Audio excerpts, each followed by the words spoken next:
what leads to lung cancer? Well, there's a lot of misnomers about the development of lung cancer, but one thing that we know and has been proven over the last 20, 30 years of investigating what causes lung cancer, the majority of lung cancers are caused by the use of tobacco. But it's not the only cause, and you don't necessarily have to be a smoker to develop lung cancer. So statistically, about 80% of all lung cancers that we see on a day-to-day basis is caused by lung cancer, or by smoking. But there's 20% of cancers that aren't related to tobacco use. Either we find cancers in non-smokers, and that's about 15 to 17% of all patients that we diagnose with lung cancer are non-smokers. And those tend to be females between the ages of 50 and 70 who have never smoked. There may be some second-hand exposure in that patient population, but we can't correlate that to lung cancer. And then there's a much smaller percentage of patients who've been exposed to carcinogens such as asbestos and argon and those sort of things. But by far, the majority of lung cancers are related to tobacco use. And according to the American Cancer Society, lung cancer is the second most diagnosed cancer in the U.S.? Actually, it is the second most diagnosed. However, it is the most lethal out of all the lung cancers, taking into account breast cancer, colon cancer, and prostate cancer. So it's very deadly. We are making headway in diagnosing patients with early stage cancer where we can make a more beneficial impact. But unfortunately, lung cancer is sort of a hidden cancer for many years before we diagnose it. And so the majority of folks are diagnosed in advanced stage 3 and 4, and at that point it's much more difficult to cure. So when you say hidden, I was going to wait, but I think we should talk about when you say hidden, what are the symptoms? When does it get to the point where it's still early, and when is it kind of at an aggressive stage? So the symptomatology around lung cancer is very hard to sort of identify and convince patients to sort of pay attention to those symptoms because they're relatively common. The most common symptom for lung cancer is a cough. And take, for instance, the population at risk, smokers. There's a constant cough in smokers. And so they don't correlate a cough with the development of a problem such as lung cancer. They contribute it to their tobacco use or a cold or sinusitis or something of that nature. So that's usually probably the first symptom. But when a cough presents, that already means that the mass is visible and quite large and causing irritation of the airway. So even patients who present with cough, the majority of those folks are going to be found to have advanced cancer, not early stage, because early stage cancer usually is a very small asymptomatic nodule that causes no symptoms at all. Okay, is there a threshold to when smoking, is it after 10 years where it, what is a threshold that you use to advise patients as far as when they should get a screening after smoking? It's a very good question. So there's a misconception about tobacco use. Many think that if they stop smoking, then that their risks of developing lung cancer go back to when they prior to their smoking or tobacco use. And we've proven that that's not the case. It's similar to being an alcoholic. Once an alcoholic, always an alcoholic. Once a smoker, always a smoker. You're always going to have an elevated risk above the population of non-smokers for the development of lung cancer. So take, for instance, someone who smoked for 10 years. The incidence of developing lung cancer in a population that smoked 10 years or less is very low, and that population we don't necessarily aggressively encourage those folks to be screened because the incidence is relatively low. But once you get beyond 10 years, your incidence goes exponentially higher. And if you smoked 40 to 60 to 80 years, your potential risk is 200-fold higher than a person that has never smoked. That's one risk factor. Then there's many other risk factors, such as first-degree relatives who've had lung cancer. We know there's a genetic predisposition, and that if you have those two risk factors, your incidence of lung cancer go way up. So it's easy to identify that patient population that's high risk. Right. Unfortunately, it's taken many, many years to convince the insurance companies and the government to sort of subsidize a screening program such as they Right. do in breast cancer and prostate and colon. But we do have a screening program available. It takes that high-risk population, identifies those patients, and offers a annual low-dose CT scan, which is an appropriate mechanism to screen those folks and identify those individuals that may have an abnormal nodule. So we're going to talk about the financial burden in a little bit, but I wanted to talk to Mikki a little bit about your program and the program you oversee. Can you tell us a little bit about it and how, maybe share some success stories with us as well today? Well, at Baptist Health, throughout all of our facilities, we have what we call the Elusive Addiction Smoking Cessation Program, where our patients or people are identified while they're in the hospital so that we can give them some education and some options and to see if they're ready to quit, because as you know, smokers, if they're not ready to quit, nothing's going to happen. But most of the time when they're in the hospital, there is a time when they're ready, but you need to be able to offer them something. So with our program, we offer them the option of doing one-on-ones or of coming into a support group at any one of our facilities. We also have our smoking cessation programs through Walgreens out in Country Walk, and off of North Kendall Drive. So once the patient is identified and they want the help, they sign off, and then we send that to the information to what we call AHAC, Area Educators Council, that comes in and does the programs for us at the various hospitals like South Miami. And what if somebody is not at the hospital but would like to use your services? Is that also an option? Yes, Okay. yes.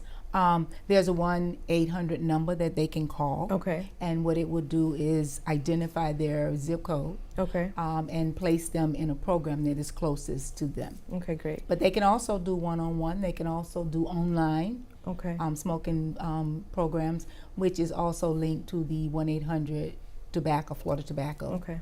So we'll give some information later as to the 800 number, where they can find the 800 number, and the websites that you can go on to find out about the program. But because it's amazing, right? It's a support that a lot of people need to be able to stop smoking. And what's good about it gives them nicotine replacement therapy Yes. for those that are really Yes. struggling with the addiction, because it is an addiction. It is an addiction, and it's important that there's treatment out there and that there's options. Right. So we're going to talk about a trend, vaping.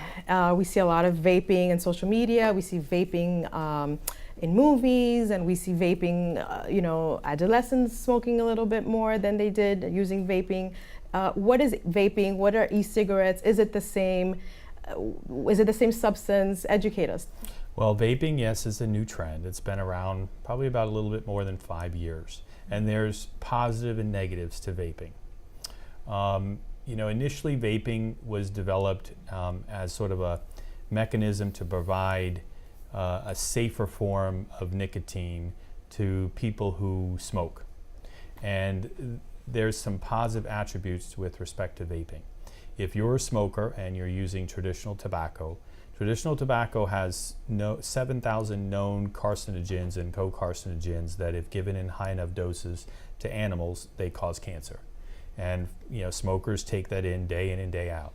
The advantage of a vaping liquid is it's more refined. It's a nicotine salt, and it eliminates the exposure to the majority of co-carcinogens and carcinogens in normal tobacco. However, there hasn't been enough studies done that prove that these elements in the vaping liquid do not cause carcinoma. There are some elements that are found in the vaping solution during the processing that are known to be carcinogens as well, but at much smaller doses. So overall, if you had a choice to use traditional tobacco or vaping, vaping is much, much safer for the smokers. Now, there's significant negative aspects to vaping. Companies have commercialized this to make money in the United States, and so what they've done is they've added certain flavors to it, making it attractive, not only from a marketing standpoint, but a flavor pattern that young adults like to taste, and so it's more palatable to them. And so a lot of young people have taken up vaping, which can have serious consequences. To give you an example, in 2017, about 11% of middle school students were using vaping. This past year, from 2017 to 2008, it has doubled. So it's up to 20 to 25% of middle school students. And then in high school, it has gone up 87% in the last year. So there's more than 5 million high school and middle school students using these vaporizers. And we don't know what the long-term side effects are then. So one of the things we know about is that these liquids one liquid vial has about 200 cigarettes in it. Wow. Compared to a pack of cigarettes that cost $10 typically, and a student is not going to smoke that many cigarettes if they're paying $10 a piece for it. But these little vials are much cheaper. You get a very high content of nicotine in some of the devices, such as Juul. So you can become highly addicted very rapidly using these vape-type pens. And the consequences are that you end up, as a very young adult, addicted to tobacco. Right. It affects the development of the brain in young adults. It's potentially cancer-causing. It potentially causes cardiovascular problems.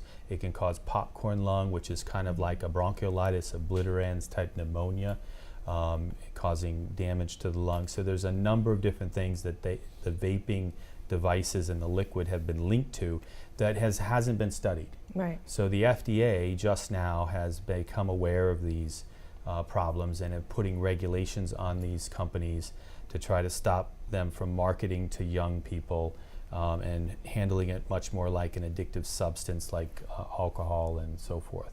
But the trend has already started, and there's a massive use of these devices in young adults, which I think is a dangerous concept. So just to be clear, vaping is addictive. It has an addictive component.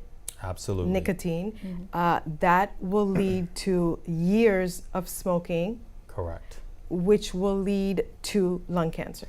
It has the potential for causing lung cancer. We don't know what the incidence, if you strictly adhere to using vaping liquid, it's much more pure, and it doesn't have all the co-carcinogens. So we don't know what the incidence of potential cancer-causing agents are within that liquid, but we know that it causes developmental problems with the brain. We know it causes hypertension. We know hypertension leads to coronary artery disease and renal disease and diabetes and all those problems. So you don't avoid all those risks that are associated with traditional tobacco by just vaping. Right. Okay, and so if you have any questions for Dr. Dylewski, please send your questions. This is really important. I think this is one of those cancers that are very aggressive. We know the number one lead to this cancer. We want to say don't smoke, right? But if you're going to smoke, there's options. But we know that smoking leads to lung cancer.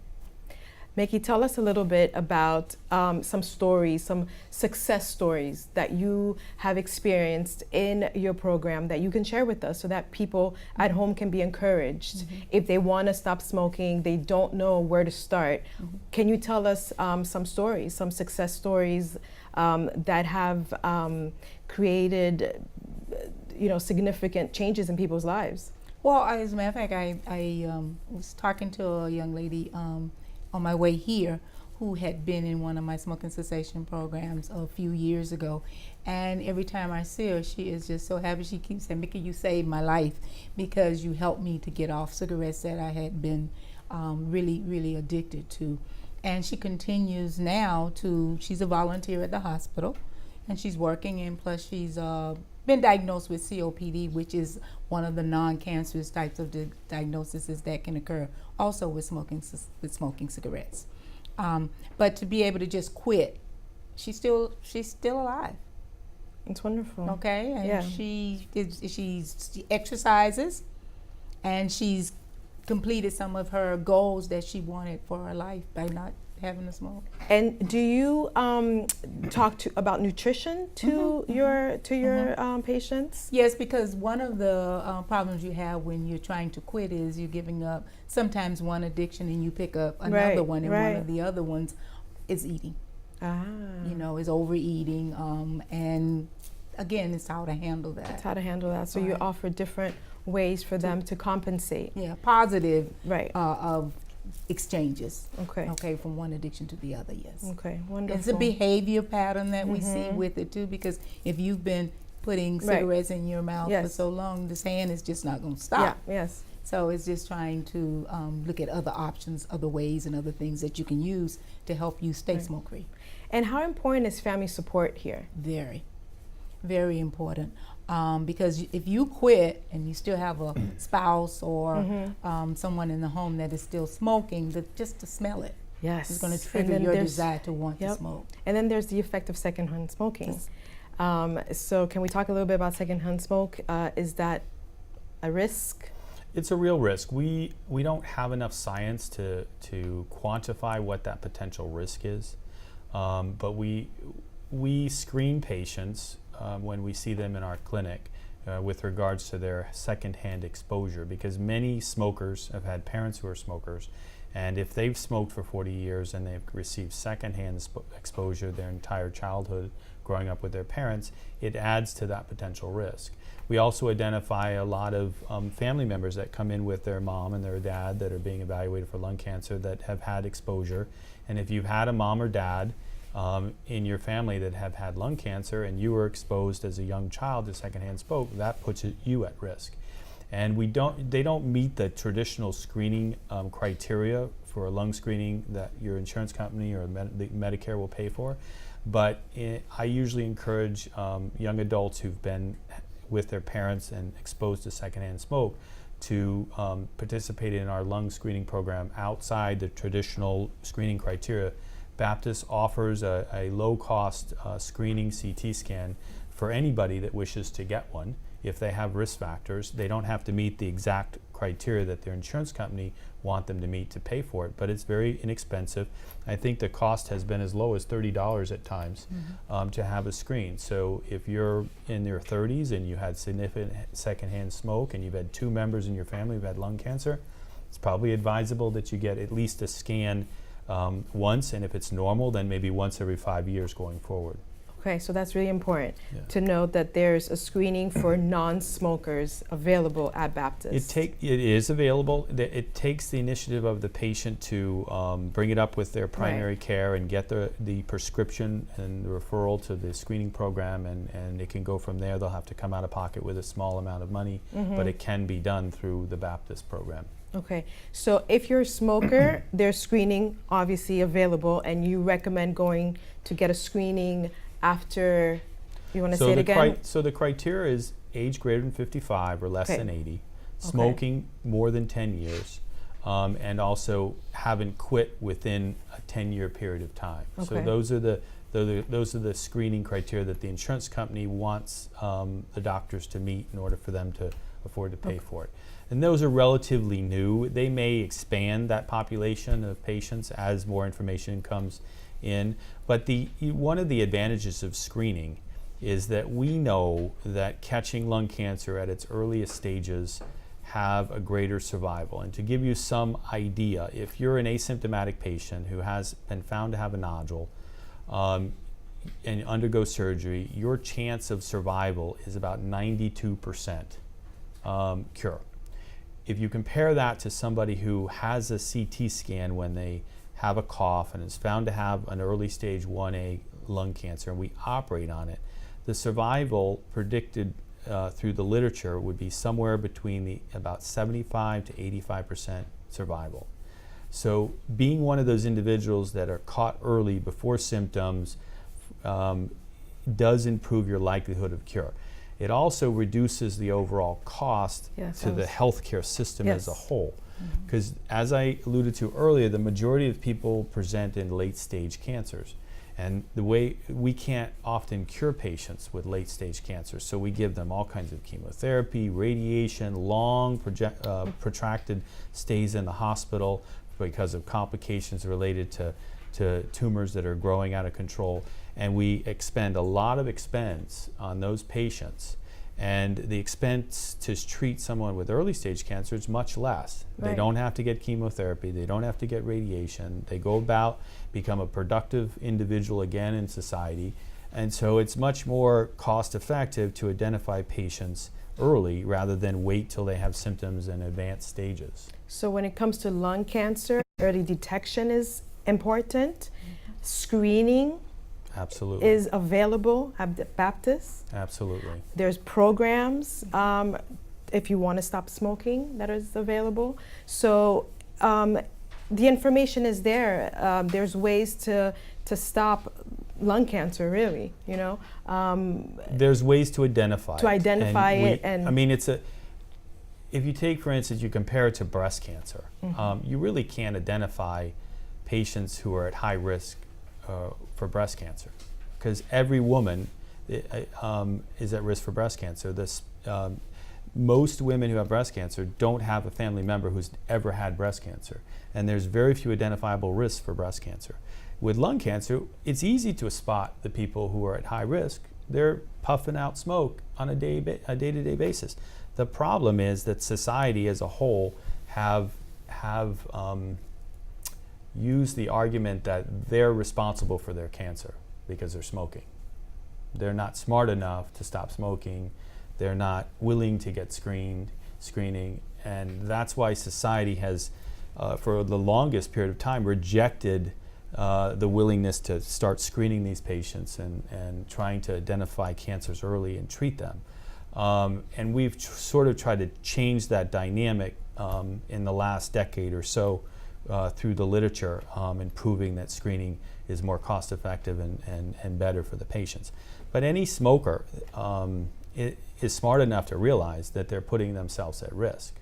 I mean, I always joke with my patients who continue to smoke after I operate with them is you know, you wouldn't take a gun and put a bullet in it and hold it up to your head and play Russian roulette. But every day you pick up a cigarette, you're playing Russian roulette, because we know it causes cancer, we know it causes cardiovascular disease, we know it causes kidney disease, and so forth. And so why do it? It's amazing what you just said, because it's just that simple, but we know it's not that simple. Yeah, it's the Russian roulette that we tend to play with. Yes. Yeah. You know, it's interesting you bring up the fact that there's people that get, for example, breast cancer without having any history. Yes. So I was one of these people that I had no family history, and I was under 35. So I didn't fit the statistics. Absolutely. I didn't meet the statistics. So when it comes to lung cancer, if you have somebody that had a previous cancer, no family history, is it recommended that they get screenings as well? We don't know about the likelihood of patients developing other cancers. We haven't studied it long enough and had a larger enough population of patients to really identify whether there's risks for developing lung cancer if you've had a different type of cancer. We do know that there's some genetic component involved with it, but we haven't been able to identify it. And eventually we probably will, once we do a thorough examination of the genetic human genome, but at the present time we don't know. So as far as I can say, there's no link to lung cancer in patients who have had breast cancer in their family or personal risks. Right? Okay. We have a question. Are there any risk factors for occasional smokers or cigar smokers? Because there's a lot of people that don't smoke cigarettes, but that smoke cigars. So it's a good question. Tobacco is tobacco, and any way you ingest it, you still get exposure to those 7,000 co-carcinogens and carcinogens. It gets into your bloodstream. You don't necessarily have to smoke it to get the genetic rearrangements and defects that occur that cause cancer. So take, for instance, cigar smoke. Most people don't inhale deeply cigar smoke, but it does get into the upper airway and trachea. So you have risks of cancer developing in the mouth, the tongue, the nasal area, and the upper trachea. If you chew tobacco, okay, you have risks of developing cancer in the areas of the mouth and tongue and head, neck, and esophagus, okay? But the chemicals get into your system and they play havoc with your genome, and they can cause kidney cancer, they can cause bladder cancer, they can cause cardiac disease and liver disease and all kinds of stuff. So just because you're not inhaling it doesn't mean it doesn't get into your system. It's very important information. I told you it was going to be a powerful conversation today. We have another question. Mikki, I'd like for you to answer that. Why is quitting smoking so hard? Well, because it's an addictive behavior. And it's been years trying to get people to accept that it is an addiction.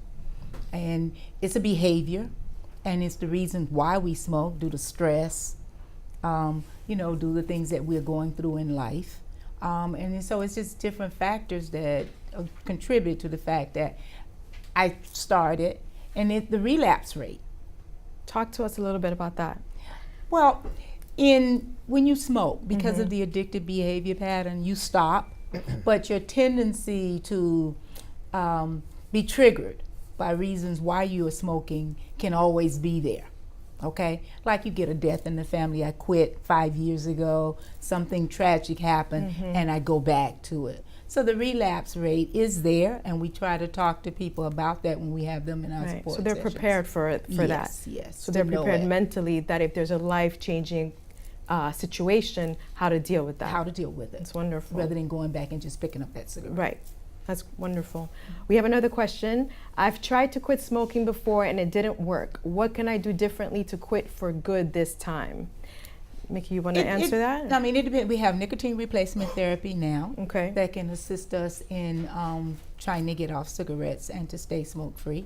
What was happening at the time that you tried to quit versus what's happening now. The support groups are there so that you can talk through different alternatives rather than going to smoking.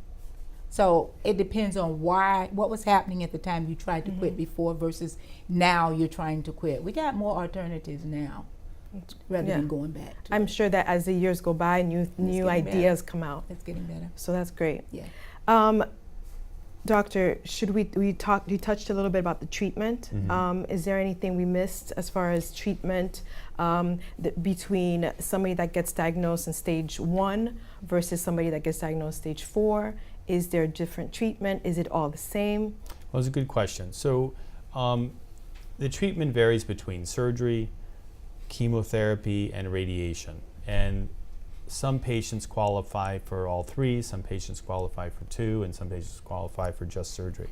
And it really is dependent on the stage. So as you mentioned, there's 4 stages of lung cancer. Stage 1 is very early, small lesion. Stage 2 has some lymph nodes involved. Stage 3 is a bigger mass with some lymph nodes involved. And then stage 4 obviously is outside the chest, spread to other organs.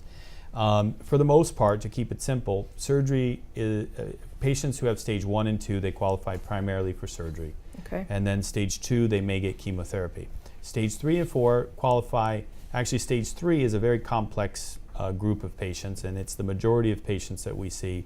They are often treated with all 3 modalities, and then stage 4 is usually treated with chemotherapy and maybe some adjuvant radiation therapy. Surgery has changed a lot in the past 2 decades. We used to do everything through an open approach with big incisions spreading the ribs, and unfortunately that's still common practice throughout the United States. It's the most common way people have lung surgery, and it's unfortunate because it's heresy, in my opinion. It's completely unnecessary. But it's because the surgeons don't want to spend the painful time learning these newer techniques of minimally invasive surgery. But they have traditional minimally invasive surgery, similar to gallbladder surgery with the camera and long instruments. It's kind of like operating with chopsticks. And it's a very difficult technology to learn. But the newer technology is robotic assisted. So the unique thing about robots is it puts a computer between the patient and the surgeon that makes the surgery intuitive, and I'll explain that to you. When we're operating with sticks, chopsticks, if a surgeon wants to do something on the right side of the chest, he has to move the hands to the left and vice versa. Okay, so everything's opposite, and many people and many surgeons can't process that and do complex maneuvers with chopsticks because of that counterintuitive movement pattern. So if you put a computer between the surgeon and the instruments and the patient, the computer can make the adjustments, and the surgeon feels like he's behaving the way he normally does things through an open approach. So they basically miniaturized the instruments, like they behave like a human hand, and you have little scissors and little graspers and drivers and things like that. And you put your hands in these gloves, and you put on a mask that has a camera in it, and you're able to do these very fine maneuvers through basically instruments the diameter of a pencil. And you put them through the ribs. There's usually 4 little instruments that go through the ribs, and we do the whole complex operation that way. The trick is getting the lung out, which is about maybe the size of a softball, but it's pretty soft and malleable. And so we sort of sneak it out through a little incision at the base of the chest cavity, through the edge of the diaphragm, and it's much less traumatic. Patients, about 80% of our patients go home the next day after surgery. Oh, wow. And they're back to normal activity. They can't go out and play basketball and golf and tennis for a couple of weeks, but they're back to work within probably a week or no longer than 2 weeks. Whereas if you have a traditional thoracotomy, you're in the hospital for a week to 2 weeks, and you're laid up in at your home for 6 to 8 weeks before you can actually go out and do things. So it makes a huge difference.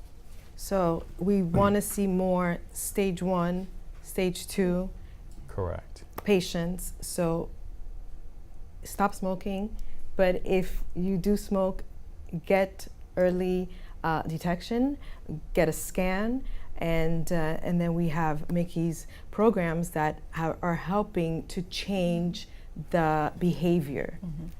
And I want to add, we do have it in English and Spanish. Yes, that's very, very important. The program is available in English and Spanish. Very important. We have some questions. I'm happy you're participating because this is mind-blowing, really, the information that we're getting today.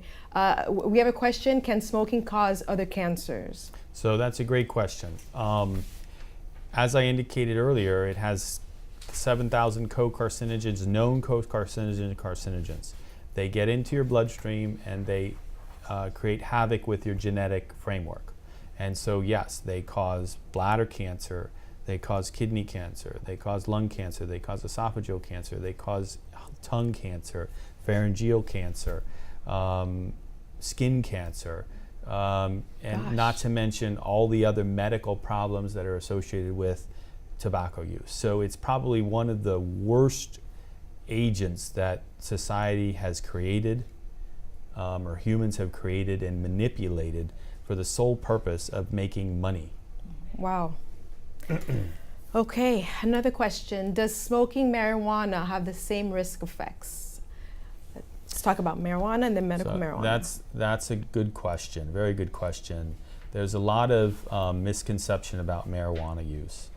Some science would suggest that it doesn't cause cancers. And other science would suggest that we don't know enough about marijuana to know whether it is cancer causing. In my own experience, some of the worst cancers that I've ever seen in young adults have been young adults that have used marijuana for a prolonged period of time. Now you have to understand that marijuana in its purest form may be pure and without chemicals or pesticides, but often marijuana is grown with pesticides placed on it, and pesticides are cancer-causing agents. And when you smoke it, it gets into your system. So my feeling is that you don't know what you're smoking, and that's the bottom line. So it can. It can. I believe it can. Yes. Okay. Another question: what do you suggest is the best way to help someone who is a long-time smoker? I would suggest that you consider being a part of a support group where we look at your behavior pattern, we look at what triggers you to smoke, and what's available out there to assist you. Like I said, we have nicotine replacement therapy now. We look at imaging, we look at relaxation techniques. Why are you smoking? We need to kind of understand why do we use this kind of behavior. But I think getting into support groups, doing one-on-one if that attracts you more, but do something. Yes. Do something. Do something, because we know that the end result Is is cancer. Yes. Yes. So any last thoughts, Doctor? Well, I do have one last thought. You know, not everybody's an expert in lung cancer detection and management, and it's appalling how many times I see patients who come to me after, you know, 3 or 4 years of somebody out in the community following the nodule or telling them that there's nothing to worry about, or not telling them at all. And it's unfortunate. If you were ever told that you have an abnormal X-ray or an abnormal CT scan with a nodule, seek the attention of experts, because that's when you can have a significant impact in curing most patients. But if you wait and watch it and it grows and spreads, it's unfortunate, because a lot of times we can't treat it at that point. So if you're told you have an abnormal nodule, you know, look us up here at the Miami Cancer Institute. We'll get you in to see the experts, and we can give you a educated opinion as to what should be done next. Thank you. Thank you. Mikki, do you have any final thoughts? My final thoughts is kind of just based on what Dr. Dylewski just said. Seek the experts. Yes. And at Miami Cancer Institute, we have experts on smoking, on cancer. And in any one of our Baptist Health facilities, we do have experts that can talk to you and direct you in the right place and the right resources to get help to help you to quit smoking. Yes. Well, thank you both for being here today, and thank you for being a part of the conversation. Thank you for the questions. And if you want to hear more and learn more about the options and what Dr. Dylewski is doing, please go to MiamiCancerInstitute.com or BaptistHealth.net/lung cancer. One more time, MiamiCancerInstitute.com or BaptistHealth.net/lung health. Thank you. Hope to see you soon. Thank you very much. Thank you.